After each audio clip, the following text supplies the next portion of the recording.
आप सभी बच्चों को मेरा प्यार भरा नमस्कार। मैं मनीष शर्मा स्वागत करता हूं आप सभी का इकोनॉमिक्स फ्लो में।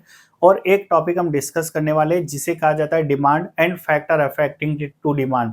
यानी हम डिमांड के बारे में डिस्कस करेंगे और उन फैक्टर्स के बारे में डिस्कस करेंगे जो डिमांड को इफेक्ट करते हैं। सबसे पहला टॉपिक लेते हैं डिमांड। देखिए बच्चों, डिमांड का बेसिकली मतलब हम समझ सकते हैं कि जब हम किसी भी कमोडिटी को परचेज करना चाहते हैं, इसका मतलब हम उस कमोडिटी की डिमांड कर रहे हैं। लेकिन परचेज करने चाहने से कुछ नहीं होगा। डिमांड को किस तरीके से डिफाइन किया जाता है, सबसे पहले हमें देखना होगा।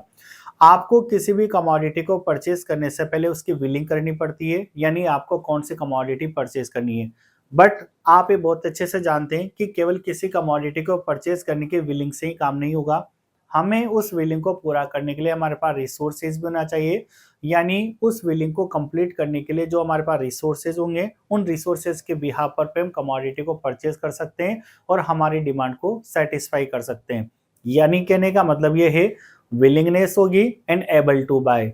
उस विलिंग को पूरा करने के लिए हम एबल टू बाय कमोडिटी को परचेज करने के एबल भी होने चाहिए। डिमांड की डेफिनेशन की बात करें तो सबसे पहले आती है डिमांड में कमोडिटी, सेकंड उसकी क्वांटिटी। यानी किस कमोडिटी को आप कितनी क्वांटिटी में परचेज करना चाहते हो। तो 3 पॉइंट हम बेसिकली डिमांड को डिफाइन करते टाइम यूज में ले सकते हैं। फर्स्ट पॉइंट हम यहाँ पर बात करेंगे quantity of commodity. Quantity of commodity कि कौन सी कमोडिटी को आप किस क्वांटिटी में परचेज करना चाहते हैं। सेकंड पॉइंट डिमांड की डेफिनेशन में इंक्लूड होता है गिवन प्राइस। गिवन प्राइस का सेंस है कि जब भी एक सेलर कमोडिटी की सेलिंग करता है तो उसके पहले वो कमोडिटी की प्राइस फिक्स करेगा कि किस प्राइस पर उसको मार्केट में गुड्स को सेल करना है, और कस्टमर भी तभी परचेज कर पाएगा कि उसको किस प्राइस पर कमोडिटी को परचेज करना है, जिसे गिवन प्राइस या फिक्स प्राइस कहा जाता है। तो डिफाइन करते टाइम जो वर्ड हम यूज में लेंगे उसे कहेंगे given price. And given price के साथ साथ थर्ड पॉइंट डेफिनेशन में इंक्लूड होगा गिवन टाइम। यानी जिस टाइम पर हम कमोडिटी को परचेज करते हैं उसे हम गिवन टाइम या फिक्स टाइम कहते हैं। इन तीनों ही पॉइंट से हम डिफाइन को वेल एंड गुड तरीके से डिफाइन कर सकते हैं। कैसे, आइए देखिएगा। Demand refers to quantity of commodity which consumer, यानी डिमांड करने वाले पर्सन को कंज्यूमर कहा जाता है। और consumer is a person who use goods and services for the satisfaction, यानी एक ऐसा पर्सन जो गुड्स एंड सर्विसेज को यूज में लेता है खुद के सेटिस्फेक्शन के लिए, उसे कंज्यूमर कहा जाता है।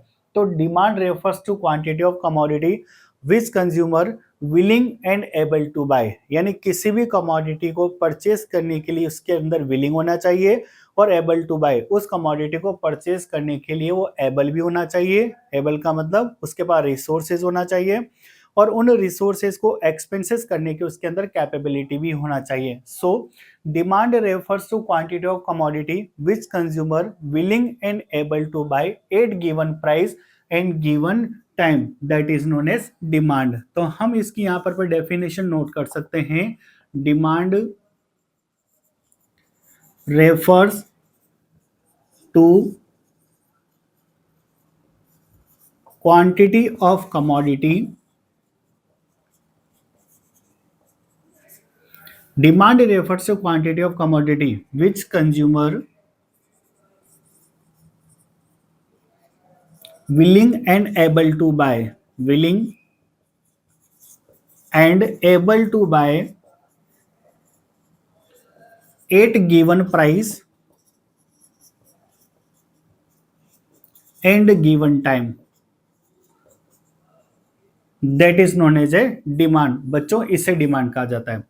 अब हम डिस्कस करेंगे फैक्टर अफेक्टिंग टू डिमांड, जिन्हें डिटरमिनेंट्स ऑफ डिमांड भी कहा जाता है। यानी कि वो फैक्टर जो कंज्यूमर की डिमांड को इफेक्ट करते हैं या जिनसे कंज्यूमर की डिमांड चेंज होती है पहले के कंपेयर में, या तो डिमांड का इंक्रीज होना या डिमांड का डिक्रीज होना।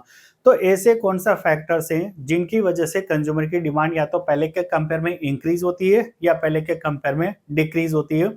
उन फैक्टर्स को कहा जाता है फैक्टर अफेक्टिंग टू डिमांड या डिटरमिनेंट्स ऑफ डिमांड। आइए डिस्कस करते हैं डिटरमिनेंट्स ऑफ डिमांड के कौन कौन से फैक्टर्स होते हैं। टॉपिक है हमारा डिटरमिनेंट्स ऑफ डिमांड। देखिए बच्चों, डिटरमिनेंट्स ऑफ डिमांड में सबसे फर्स्ट पॉइंट इंक्लूड होता है प्राइस ऑफ गुड्स या फिर कमोडिटी।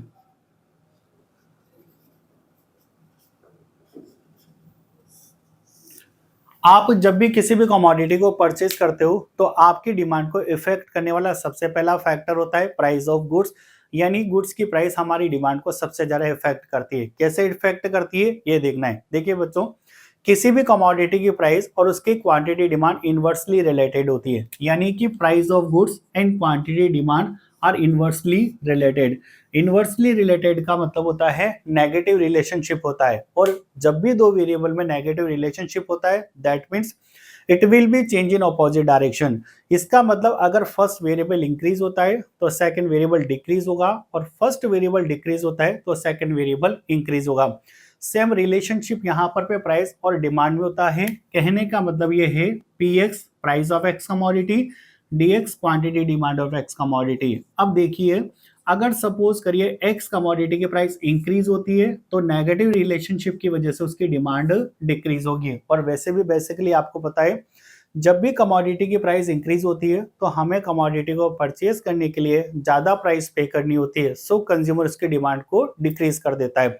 और इसका वाइस वर्सा, यानी अगर प्राइस डिक्रीज होती है तो कंज्यूमर डिमांड को इंक्रीज करेगा, क्योंकि प्राइस के डिक्रीज होने पर उसे परचेज करने के लिए कम प्राइस पे करनी होगी, इसलिए हम उसकी डिमांड को इंक्रीज कर देते हैं। So there are inverse relationship between price of commodity and its quantity demand. If price of commodity increase then quantity demand of that commodity decrease, and price of commodity decrease then quantity demand of that commodity increase. There is a negative relationship between both. अब इसी को ही हमें graphically तरीके से समझना है, तो किस तरीके से ग्राफिकली तरीके से हम समझ सकते हैं। और याद रखिएगा, मैक्रो इकोनॉमिक्स अगर आपको अच्छे से पढ़नी है तो हर टॉपिक को आपको विद डायग्रामेटिकली पढ़ना होगा, जिससे आपके पूरे कॉन्सेप्ट क्लियर होने चाहिए। देखिएगा, हमारे पास एक वाई एक्सिस है जहां पर हम प्राइस को लेते हैं हमेशा, ये वाई एक्सिस जहां प्राइस लेंगे, एक एक्स एक्सिस जहां पर हमेशा क्वांटिटी डिमांड को लिया जाता है।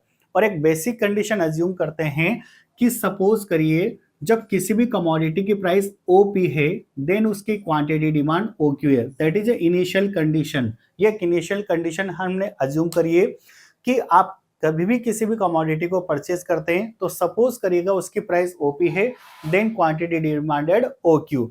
अब आप ये देखेगा, ये रिलेशन हमें इस डायग्राम में पुट करना है, और हमने भी रिसेंटली में डिस्कस करा है price and demand are inversely related. Price increase होगी डिमांड डिक्रीज होगी, प्राइस डिक्रीज होगी डिमांड इंक्रीज होगी। तो यहाँ डायग्राम में ओपी प्राइस को इंक्रीज करना है, और जैसे ही ओपी प्राइस इंक्रीज होकर OP1 होगी देन क्वांटिटी डिमांड OQ से डिक्रीज होकर के OQ1 हो जाएगी। ये रिलेशन यहाँ पर। अब आपने एक बार प्राइस को इंक्रीज करके डिमांड को डिक्रीज करा, अब हम प्राइस को डिक्रीज करके डिमांड को इंक्रीज करेंगे। तो जैसे ही ओपी प्राइस डिक्रीज होकर के हमारे पास OP2 रहेगी, वैसे जो इनिशियल क्वांटिटी डिमांड आपने OQ ली थी वह इंक्रीज होकर के OQ से OQ2 यानी इंक्रीज हो जाएगी। यहाँ पर इस तरीके से मैच करेंगे। ये तीन कॉर्नर है जिसको मैच करते हुए लाइन ड्रॉ करेंगे। इस लाइन को कहा जाता है डिमांड लाइन। ये कर्व की फॉर्म में भी हो सकती है, और डिमांड लाइन डाउनवर्ड स्लोप में होती है। डाउनवर्ड स्लोप में इस वजह से होती है, या इसको आप नेगेटिव स्लोप भी बोल सकते हो। और डाउनवर्ड स्लोप में होने का रीजन ये होता है कि प्राइस और क्वांटिटी डिमांड में इनवर्स रिलेशनशिप होता है। तो बच्चों, ये फर्स्ट पॉइंट था प्राइस ऑफ गुड्स या कमोडिटी जो हमारी डिमांड को इफेक्ट करता है। आप बोर्ड का स्क्रीनशॉट लीजिए। पॉइंट नंबर सेकंड डिस्कस करेंगे प्राइस ऑफ रिलेटेड गुड्स। आइए बच्चों डिस्कस करते हैं डिटर्मिनेंट्स ऑफ डिमांड का पॉइंट नंबर सेकंड, जिसे कहा जाता है प्राइस ऑफ रिलेटेड गुड्स। ये कैसे डिमांड को इफेक्ट करता है, इससे पहले हम ये समझेंगे कि what is a related goods, किसे रिलेटेड गुड्स कहा जाता है। रिलेटेड ऐसे गुड्स होते हैं जिसमें एक कमोडिटी की प्राइस में चेंजेस का इफेक्ट अनदर कमोडिटी की क्वांटिटी डिमांड पर होता है, ऐसे गुड्स को रिलेटेड गुड्स कहा जाता है। सपोज करिए हमारे पास दो गुड्स है, एक एक्स है एंड एक वाई है। तो एक्स गुड्स की प्राइस में चेंजेस का इफेक्ट अगर वाई गुड्स की क्वांटिटी डिमांड पर होता है तो ऐसे गुड्स को रिलेटेड गुड्स कहा जाता है। ठीक है, यानी कि change in quantity demand of one commodity due to change in price of another commodity. किसी एक कमोडिटी की प्राइस में चेंजेस का इफेक्ट अनदर कमोडिटी की क्वांटिटी डिमांड पर होगा, ऐसे गुड्स को रिलेटेड गुड्स कहा जाता है। तो सबसे पहले इसको डिफाइन करेंगे कि रिलेटेड गुड्स क्या होते हैं। Change in quantity demand, change in quantity demand of one commodity due to change in price of another commodity, ऐसे गुड्स को हम बोलते हैं रिलेटेड गुड्स। अब देखिएगा बच्चों, रिलेटेड गुड्स की बात करें तो हमारे पास रिलेटेड गुड्स दो टाइप के होते हैं। रिलेटेड गुड्स की बात की जाए तो हमारे पास दो टाइप के रिलेटेड गुड्स होते हैं। एक होते हैं हमारे पास सब्स्टिट्यूट गुड्स,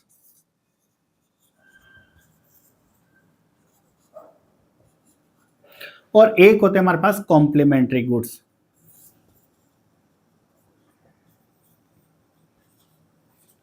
रिलेटेड गुड्स दो टाइप के होते हैं, one is a substitute goods and second is a complementary goods. अब सबसे पहले समझते हैं what is a substitute goods. Substitute goods वो गुड्स होते हैं जिन्हें हम एक दूसरे पर रिप्लेस कर सकते हैं। सपोज करेगा जैसे एक्स एंड वाई दो गुड्स है, अगर आपको एक्स कमोडिटी का कंजप्शन नहीं मिलता है तो आप वाई कमोडिटी को यूज में ले सकते हो, और अगर आपको वाई कमोडिटी का कंजप्शन करना है बट अगर वाई कमोडिटी अवेलेबल नहीं है तो आप एक्स कमोडिटी को यूज में ले सकते हो। हुआ क्या, एक्स नहीं मिलने पर आपने एक्स को रिप्लेस कर दिया वाई से, एंड वाई नहीं मिलने पर आपने वाई को रिप्लेस कर दिया एक्स से। एक्स की जगह आपने वाई को और वाई की जगह आपने एक्स को यूज में ले लिया। तो ऐसे गुड्स जिन्हें एक दूसरे पर रिप्लेस किया जा सके, एक दूसरे के बजाय यूज में लिया जा सके, ऐसे गुड्स को सब्स्टिट्यूट गुड्स कहा जाता है। सबसे बड़ा एग्जांपल है सब्स्टिट्यूट गुड्स का इकोनॉमिक्स में टी एंड कॉफी। अगर आपको टी पीने की हैबिट है बट अगर हमें टी नहीं मिलती है तो हम कॉफी को यूज में ले सकते हैं, और अगर हमें कॉफी पीने की हैबिट है बट हमें कॉफी नहीं मिलती है तो हम टी को यूज में ले सकते हैं। यानी टी के जगह आपने कॉफी को और कॉफी की जगह आपने टी को यूज में ले लिया, तो इन्हें सब्स्टिट्यूट गुड्स कहा जाता है। लेकिन याद रखिएगा बच्चों, वही गुड्स सब्स्टिट्यूट्स हो सकते हैं जो कंज्यूमर को same level of satisfaction provide करे। इसका मतलब है सेम सेटिस्फेक्शन प्रोवाइड करे, नॉट 100%, लेकिन अप्रोक्स दोनों की जो क्वालिटी होती है वो सेम होती है, तभी जाकर के वो सब्स्टिट्यूट गुड्स बन सकते हैं। For example T and coffee, क्योंकि जो टेस्ट हमें टी में मिलता है अप्रोक्स वही टेस्ट हमें किस में देखने के लिए मिलता है, कॉफी में।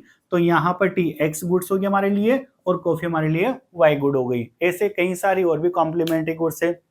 अगर स्लाइस और माजा की बात करें तो दोनों मैंगो फ्लेवर होती है, स्लाइस नहीं मिलने पर माजा यूज में ले सकते हैं, माजा नहीं मिलने पर हम स्लाइस को यूज में ले सकते हैं। तो वो गुड्स जिनमें अप्रोक्स सेम क्वालिटी होती है उन्हें सब्स्टिट्यूट गुड्स कहा जाता है।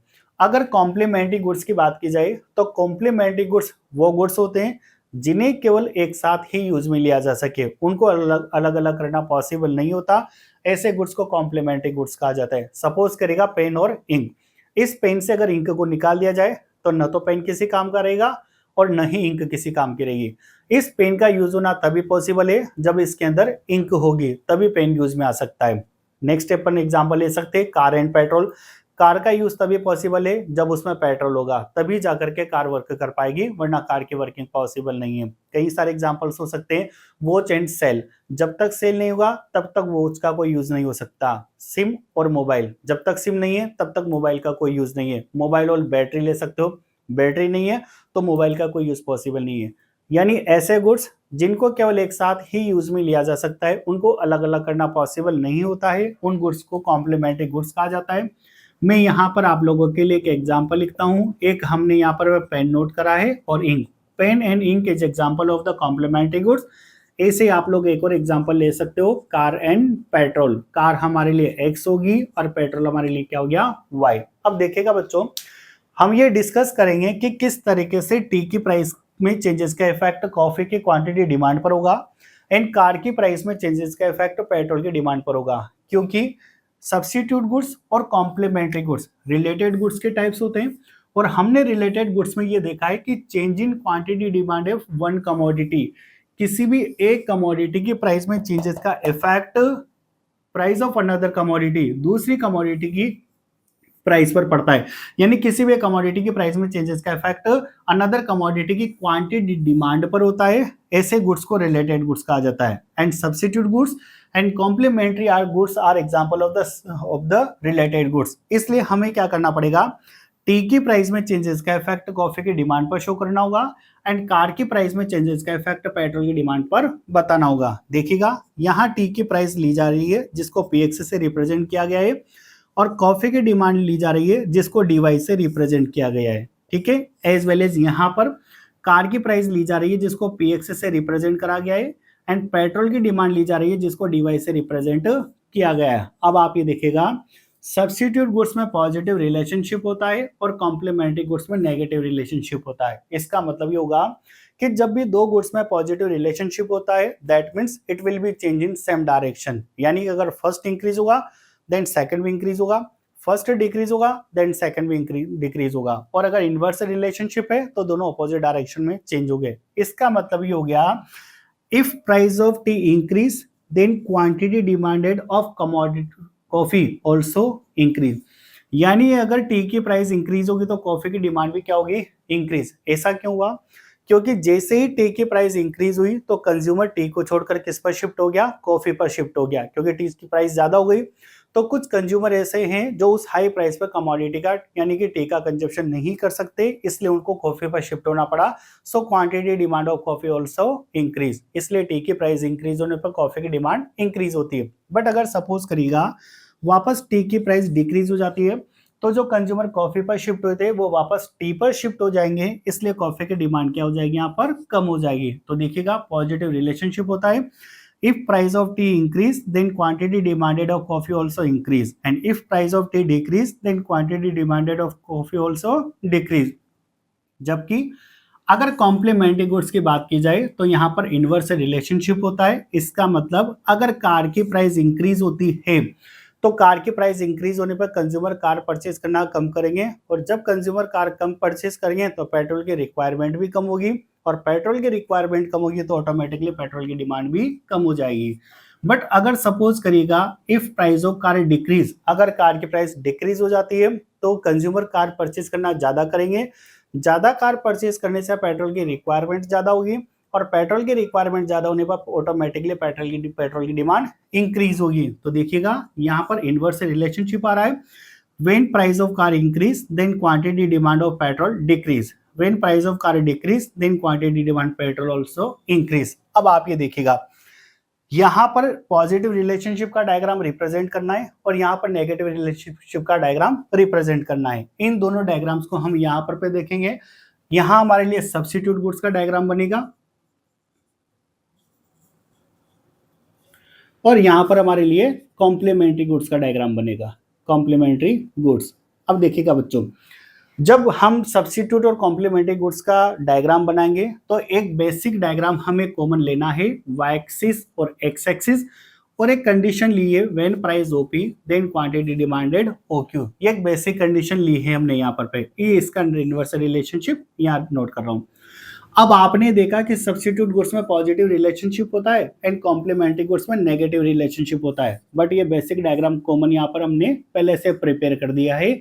यहाँ नेगेटिव रिलेशनशिप बनाना है और यहाँ पर पॉजिटिव रिलेशनशिप का बनाना है। लेकिन ये देखिएगा प्राइस आप टी की ले रहे हैं एंड क्वांटिटी डिमांड आप कॉफी की ले रहे हैं, इसलिए वाई एक्सिस पर आपको टी नोट करना होगा क्योंकि इसकी प्राइस ली जा रही है, और एक्स एक्सिस पर आपको कॉफी लेनी होगी क्योंकि यहाँ पर आप इसकी डिमांड नोट कर रहे हैं, ठीक है।